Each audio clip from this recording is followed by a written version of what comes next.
Hier sit ek nou, met 'n pragtige tafel vol goed wat ek nog nooit van Ocean Basket se menu bestel het nie. Laat hy val waar hy wil, soos ek. Ek gaan my kamer, ek gaan my invulk, want ek wil baie veel oefel. Hy wil die afneem. Ja nee, ek het nou nie die infrastruktuur vir 'n oestertjie nie, sissie. Daai ding, hy wou nou nêrens gaan nie, hoor.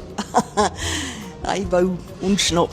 Ja, ek wens ek kon nou weet of hierdie prawn en koen of prawn en jalapeno is. Ja, is jalapeno.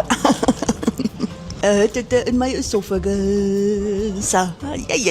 Dis nou 'n prawn en koen bite met presisie. Hierdie geniet ek nou ontsettend baie. Sissie, as jy nou vir my vrou like 'n seil kon ek nie vir jou sê nie. Ek verkies om boe ryk. Stel frakse. Wel nie die hyk gemeenskap ontstel nie, mam. Hoor jy ek verslind omtrent hierdie stukkie salmon. Ek moet net onthou volgende keer die app te download.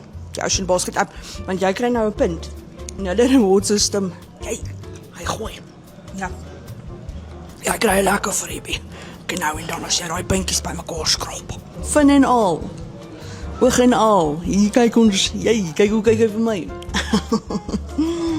Wat sal 'n man nou sê oor die seabeam? So lekker vis. 'n Chocolate lava koek. Jy. Nog nooit in my lewe het ek 'n baklava geëet nie.